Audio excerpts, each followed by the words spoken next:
चलिए आए भैया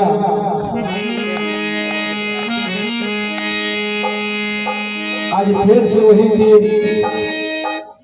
माता रानी के दरबार में पहुंचल बा। मैया से गुहार करत कि हे माई रउआ दया बरसाई मंगल बरसाई जय हो जय हो। देखिए हमने के हिंदू धर्म में सबसे पहले गणपति बाबा के बुलावा जाला भिखारी भैया कहा जाला कि हे बाबा रउआ गोढ़िया ग्राम में आई मंगल बरसाई दया बरसाई भक्त कर जोड़ के कहता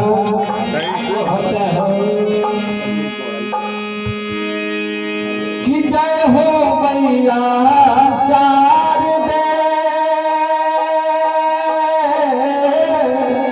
जय हो विनती करी कर दो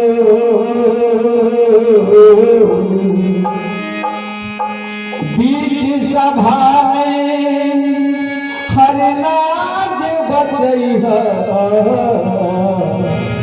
परिले चरण लाई तो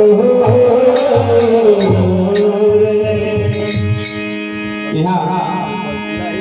गणपति बाबा के बुलावे के बाद कहे के बाद कैसे हो कैसे वक्रतुंड महाकाय सूर्य कोटि समप्रभा निर्विघ्नं कुरु मे देव सर्वकार्येषु सर्वदा। ओम जयंती मंगला भद्रकाली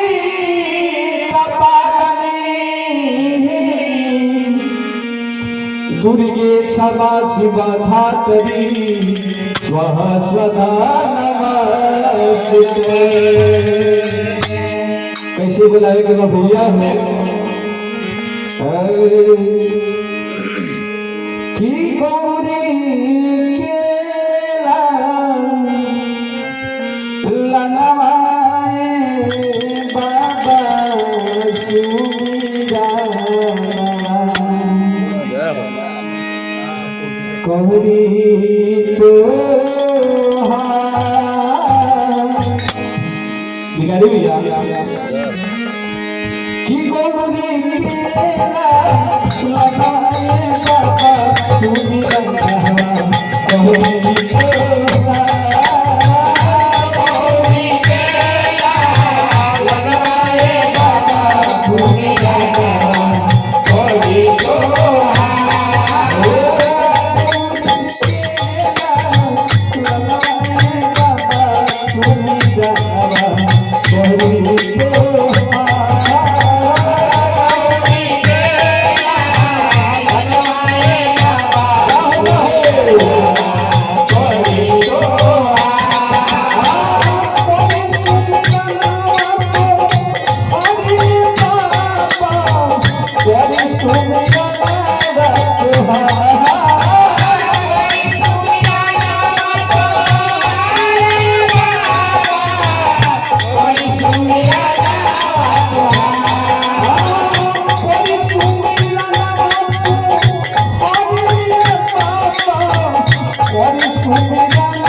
अर्जी लगाए बदल रहे के बाद कैसे हो मंगल के दाता हो बाबा दिल के हरैया मंगल के दाता हो दिल के हरैया मंगल के दाता हो दिल के हरैया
कैसे हो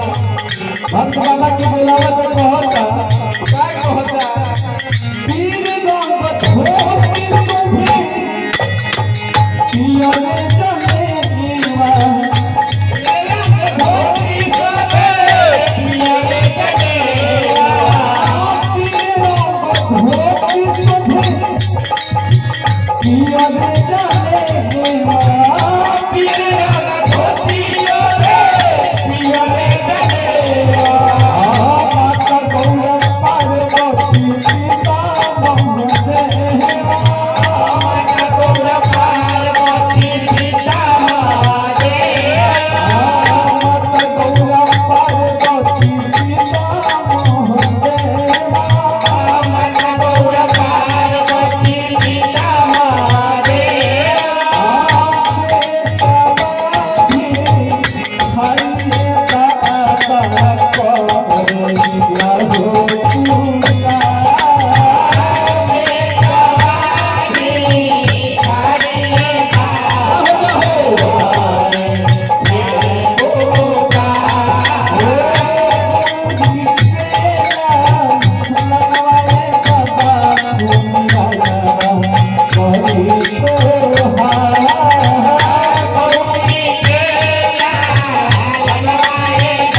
हाय हाय हाय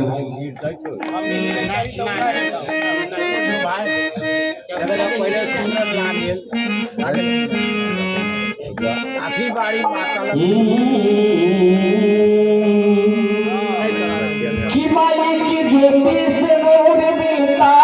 है सबके दिलों की सुरूर मिलता है माई के दरबार में जो खाली हाथ आएगा उसे कुछ न कुछ जरूर मिलता है। प्रेम से बोलिए सच्चे दरबार की। देखी बड़ी दिन से आसरा लगले रही कि माई हमनी के गाँवे आई यही भीड़ से एगो लड़का निकल के माई के दरबार में पहुंचा था कहता कि हे माई जोन हमरा से गलती भइल क्षमा करी पहले से जनती कि रउआ आवे की बात रउआ डगरी हम बहार देती भिखारी भी ये लड़का कहता आज की जनती की माई हमर ओई तीजे नगरी पगरी से भिखारी भैया